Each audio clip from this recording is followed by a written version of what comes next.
ये लुधियाना शहर का प्राचीन मंदिर है, शिवपुरी मंदिर टूटियों वाला। तो सामने बेल भारती का भी आश्रम है। और यहाँ पर आज हम आपको लेकर चलते हैं। पता चला है कि यहाँ पर शंकर भोले की कथा चल रही है, तो चलते हैं धर्मशाला में, तो सुनते हैं भगवान शंकर की कथा जो दिव्य जागृति संस्थान की तरफ से किया जा रहा है। चलते हैं, पता चला, देखते हैं वहाँ जाकर।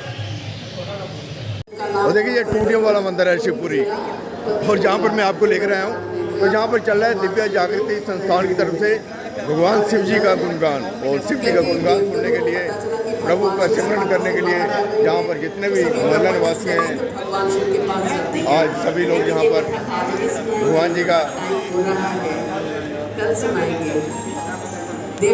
नाम स्मरण करने के लिए, नाम जपने के लिए, भगवान शंकर की कहानी सुनने के लिए मुखारबिंद से, और जितने भी साधु हैं, संत हैं, दिव्य जागृति संस्थान के जहाँ पर आए हुए हैं, तो वो सभी को जहाँ पर भगवान शंकर की कथा, शंकर भगवान ने भगवान शिव का विवाह होता अपने है, लेकिन कैसे होता है, कल आने वाले दिन बड़ा सुंदर भक्तों को बड़ा अद्भुत क्या क्या शक्तियाँ प्रदान की, और भगवान शंकर सारी दुनिया में उनकी लीला निराली है। तो चलिए हम देखते हैं यहाँ पर जो भक्तजन आए हुए हैं, जो भगवान शंकर का गुणगान कर रहे हैं दिव्य जागृति संस्थान के साधु संत। चलिए सुनते हैं, जो चैनल सब्सक्राइब कर दीजिए। 4 दिनों में नहीं पहुँच पाए, और चलते चलते बस इस समय का अंतिम भजन, इसके बाद प्रभु की आरती होगी, समाप्ति होगी, और आप लोगों ने ध्यान से सुनना है। आदरणीय भक्तों, ये प्रत्येक इंसान के हृदय में कामदेव है, और कामदेव जलकर के भस्म कब होगा, जब ये तीसरी आंख खुलेगी, एक संत, एक गुरु की कृपा से। वो नहीं ठुकराऊंगी, वो जना रही है कि गुरु की कितनी इम्पोर्टेंस है हमारे लाइफ में। वो कह रही है, चाहे मुझे महेश्वर भगवान भी आकर क्यों ना कह दे, लेकिन तब भी मैं गुरु के वचनों को नहीं ठुकराऊंगी। तो ये बात करिए कि अगर मुझे महेश्वर भगवान भी आकर के कह दे, तो तब भी नहीं ठुकराऊंगी। और आगे कहा, मैं पाप कहूँ नहीं जगदम्बा, तुम जरा गमन भयो विनम्बा, देख प्रेम बोले मुनि ज्ञानी, जय जय जगदम्बी के भवानी, जय जय जगदम्बी के भवानी।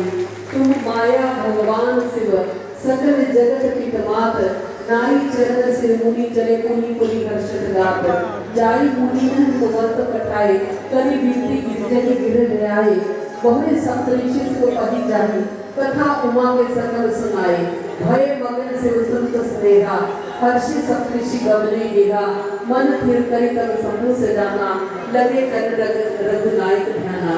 गोस्वामी तुलसीदास जी आगे की कथा सुना रही है। कहते सप्तऋषि ने कहा, हे माँ आपकी जय हो, जय जय जगदम्बी के भवानी, हे माँ की जय हो। हम तो आपकी परीक्षा ले रहे थे, आप परीक्षा में उत्तीर्ण हो चुकी हो, अवश्य ही आपको भगवान शिव की प्राप्ति होगी माँ, अवश्य ही आपको भगवान शिव की प्राप्ति होगी। आप परीक्षा में उत्तीर्ण हो चुकी हो। जैसे ही माँ ने इन वाक्यों को सुना, अत्यंत आनंद से पुलकित हो उठी, आनंद से भर जाती है, प्रसन्न हो जाती है, खुशी की कोई पारावार नहीं रह जाती। और आज कहते सप्त ऋषियों ने माँ की परीक्षा ली, और माँ परीक्षा में उत्तीर्ण हो जाती हैं, सफल हो जाती हैं। और फिर महादेव को जाकर के बताया, महादेव मन ही मन माँ को आशीर्वाद देते हैं। और गोस्वामी तुलसीदास जी आगे की कथा सुनाते हैं। तारक असुर भयो तेहि काला, भुज प्रताप बल तेज विशाला, तेहि सब लोक लोकपति जीते, भय देव सुख संपत्ति रीते, अचर अमर सुख जीती न जाई, हारे सुन कर विविध लड़ाई, तब बिरंज सन जाई पुकारे, देखे विधि सब देव तुखारे। कहते तारकासुर नाम का राक्षस जो देवगणों को अपने अत्याचारों से प्रताड़ित कर रहा था, और देवगण एकत्र होकर के ब्रह्मा के पास गए। और जब ब्रह्मा के पास जाते हैं, तो ब्रह्मा के पास जाकर के गुहार करते हैं, त्राहिमाम ब्रह्मदेव त्राहिमाम, हमारी रक्षा कीजिए, हम तारकासुर के अत्याचारों से बहुत पीड़ित हैं, हमारी रक्षा करो। तो उस समय ब्रह्मा जी ने कहा कि तारकासुर राक्षस ने हमें प्रसन्न करने के लिए घोर तपस्या की, और जब हम उसकी तपस्या से प्रसन्न हुए तो हमने उसको कहा कि तुम क्या वरदान चाहते हो, तो उसने हमसे अमरता का वरदान मांगा। हमने उसको समझाया कि जिसकी रचना हुई है उसका एक न एक दिन अंत निश्चित होता है, तुम इसके अलावा कोई और वरदान मांग लो। और उसने एक तरह से हमारे साथ चतुराई की। उसने सोचा कि मैं ब्रह्मदेव के साथ चतुराई कर लेता हूँ और मुझे अमरता का भी वरदान मिल जाएगा। उसने सोचा कि महादेव समाधि में बैठे हुए हैं और मैं मांग लेता हूँ कि मैं उनके पुत्र के हाथों मरूं। महादेव समाधि में हैं और उनके पुत्र के हाथों मेरा वध नहीं होगा और मैं अमरता के वरदान को प्राप्त कर जाऊंगा। तो उसने कहा ठीक है ब्रह्मदेव, यदि आप मुझे अमरता का वरदान नहीं दे सकते तो आप मुझे ये वरदान दे कि मैं महादेव के पुत्र के हाथों मरूं। तो उस समय ब्रह्मा जी सारी कथा सुना रहे हैं। मैंने उसको कहा तथास्तु, ऐसा ही होगा। और देवगण कहते हैं कि अब तो महादेव समाधि में हैं, समाधि से कैसे बाहर लेकर के आए महादेव को। तो उस समय ब्रह्मा जी कहते हैं कि हम सभी एकत्र होकर के कामदेव के पास चलते हैं। एक कामदेव ही है जो मुझे समाधि से बाहर लेकर के आ सकते हैं। और आज सभी इकट्ठे होकर के कामदेव के पास जाते हैं। और जब कामदेव के पास गए, कामदेव को जाकर के सारी घटना सुनाते हैं। और उस समय कामदेव मन में विचार करते हैं महादेव को समाधि से बाहर लेकर के आना, सभी लोग मृत्यु को निमंत्रण देना, लेकिन फिर भी वो ऐसा करते हैं। वो कहते हैं कि हे देवगणों, आप निश्चिंत हो जाओ, मैं अवश्य ही महादेव को समाधि से बाहर लेकर के आऊंगा।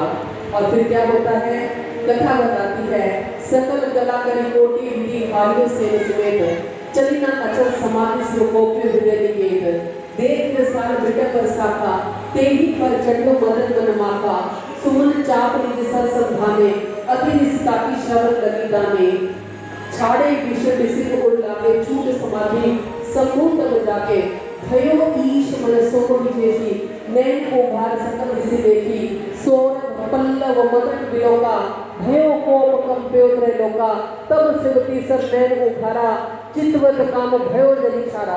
उस समय का वर्णन करते हुए गोस्वामी तुलसीदास जी बता रहे हैं, कामदेव आज भगवान शिव की समाधि को भंग करने के लिए पहुंच गए उस जगह जहां भगवान शिव समाधि में बैठे हुए हैं।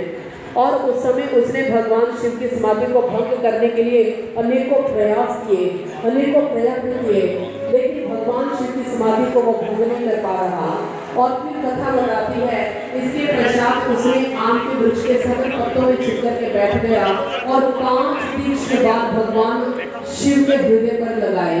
और जैसे भगवान शिव के हृदय पर छोड़े और वो 5 तीक्ष्ण बाण भगवान शिव के हृदय पर जा लगते हैं और उसी समय भगवान शिव समाधि से बाहर आ जाते हैं, अपने नेत्र खोलते हैं और उसी समय भगवान क्रोधावस्था में आ गए, क्रोध से भर जाते हैं। और जैसे क्रोध से भरे भगवान शिव तांडव करना प्रारंभ कर देते हैं। और उसी समय भगवान ने गर्जना करते हुए कहा, कौन है जिसने हमारी समाधि को भंग करने का प्रयास किया है? लगता है उसे अपने प्राणों से प्रेम नहीं रहा, और मैं उसे जीवित नहीं छोड़ूंगा। और उसी समय कहते भगवान शंकर वो तांडव कर रहे हैं और तांडव करते करते अचानक उनकी दृष्टि कामदेव पर पड़ती है, जो आज आंख दृष्टि सघन तत्व में छिप करके बैठा हुआ है। और जैसे ही महादेव की दृष्टि कामदेव पर पड़ी और उसी समय महादेव कहते हैं, कामदेव आज तुम्हारा यह दुस्साहस, तुमने हमारी समाधि को भंग करने का प्रयास किया है, आज हम तुझे जीवित नहीं छोड़ेंगे। और उसी समय भगवान शिव की ये तीसरी आंख खुलती है, तब शिव की सर नयन उभारा, चित्तवत काम भयो जनिछारा। और जैसी तीसरी आंख खुली उसी समय कहते उसमें से एक प्रकाश निकलता है और सीधा जाकर के कामदेव पर पड़ा और कामदेव जल के भस्म हो जाता है। और फिर इसके पश्चात कामदेव की पत्नी